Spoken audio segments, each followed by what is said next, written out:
सांबोपाख्यान में मगों का वर्णन। सांब ने कहा, नारद जी, आपकी कृपा से मुझे सूर्य भगवान का प्रत्यक्ष दर्शन प्राप्त हुआ, उत्तम रूप भी प्राप्त हुआ, किंतु मेरा मन चिंता से आकुल है। इस मूर्ति का पूजन और रक्षण कौन करेगा? इसे आप बताने की कृपा करें। नारद जी बोले, सांब, इस कार्य को कोई भी ब्राह्मण स्वीकार नहीं करेगा, क्योंकि देव पूजा अर्थात देव धन से अपना निर्वाह करने वाले ब्राह्मण देवलक कहे जाते हैं। जो लोग लोभवश देवधन और ब्राह्मण धन को ग्रहण करते हैं वे नरक में जाते हैं। अतः कोई भी ब्राह्मण देवता का पूजक नहीं बनना चाहता। तुम भगवान सूर्य की शरण में जाओ और उन्हीं से पूछो कि कौन उनका विधि विधान से पूजन करेगा, अथवा राजा उग्रसेन के पुरोहित से कहो, संभव है कि वे इस कार्य को स्वीकार कर लें। नारद जी की इस बात को सुनकर जाम्बवती पुत्र सांब उग्रसेन के पुरोहित गौरमुख के पास गए और उन्होंने उन्हें सादर प्रणाम कर कहा, महाराज, मैंने सूर्य भगवान का एक विशाल मंदिर बनवाया है।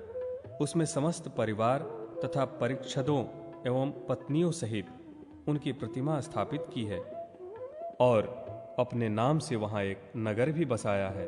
आपसे मेरा यह विनम्र निवेदन है कि आप उन्हें ग्रहण करें। गौरमुख ने कहा, सांब, मैं ब्राह्मण हूं, आप राजा हैं।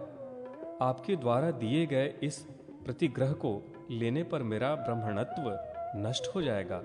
दान लेना ब्राह्मण का धर्म है, किंतु देव प्रतिग्रह ब्राह्मण को नहीं लेना चाहिए।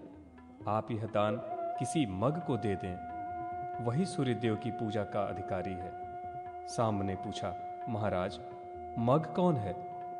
कहाँ रहते हैं? किसके पुत्र हैं? इनका क्या आचार है? आप कृपा कर बताएं। गौरमुख बोले, मग भगवान सूर्य तथा निक्षुभा के पुत्र हैं। पूर्व जन्म में निक्षुभा महर्षि ऋग्जिह्व की अत्यंत सुंदर पुत्री थी। एक बार उससे अग्नि का उल्लंघन हो गया। फलस्वरूप भगवान सूर्य रुष्ट हो गए। बाद में अग्नि रूप भगवान सूर्य के द्वारा निक्षुभा का जो पुत्र हुआ वही मग कहलाया। भगवान सूर्य के वरदान से यही अग्निवंश में उत्पन्न अव्यंग्य को धारण करने वाले मग सूर्य के परम भक्त हुए और सूर्य की पूजा के लिए नियुक्त हुए। भगवान सूर्य की पूजा करने वाले मग शाप द्वीप में निवास करते हैं। आप भगवान सूर्य के पूजक के रूप में उन्हें प्राप्त करने के लिए शाक द्वीप जाएं। अनंतर सांब ने द्वारका जाकर अपने पिता भगवान श्री कृष्ण को सब समाचार सुनाया। फिर वे उनकी आज्ञा प्राप्त कर गरुड़ पर सवार होकर शीघ्र ही शाक द्वीप पहुंच गए।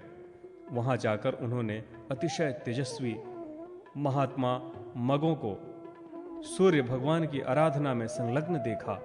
सांब ने उन्हें सादर प्रणाम कर उनकी प्रदक्षिणा की। सांब ने कहा, आप लोग धन्य हैं। आप सबका दर्शन सबके लिए कल्याणकारी है। आप लोग सदा भगवान सूर्य की आराधना में लगे हुए हैं। मैं भगवान श्री कृष्ण का पुत्र हूँ। मेरा नाम सांब है। मैंने चंद्रभागा नदी के तट पर सूर्य देव की मूर्ति की स्थापना की है। उनकी आज्ञा के अनुसार उनकी विधिवत आराधना के निमित्त शाक द्वीप से जम्बू द्वीप में ले जाने के लिए मैं आपकी सेवा में उपस्थित हुआ हूँ। मेरी सविनय प्रार्थना है कि आप लोग कृपा कर जम्बू द्वीप में पधारें और भगवान सूर्य की पूजा करें। मगों ने कहा, सांब, इस बात की जानकारी भगवान सूर्य ने हमें पहले ही दे दी है। यह सुनकर सांब बहुत प्रसन्न हुए और गरुड़ पर उन्हें बिठाकर वहां से मित्रवन मूल स्थान मुल्तान ले आए।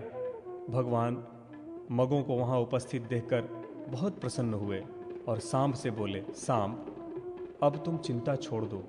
ये मग मेरी विधिवत पूजा संपन्न करेंगे। इस प्रकार सांब ने शाक द्वीप से अव्यंग्य धारण करने वाले मगों को लाकर धन धान्य से परिपूर्ण इस सांबपुर को उन्हें समर्पित कर दिया। वे सब भगवान सूर्य की सेवा में तत्पर हो गए और सांब भी सूर्य देव एवं मगों को प्रणाम कर आनंद चित्त से द्वारका लौट आए।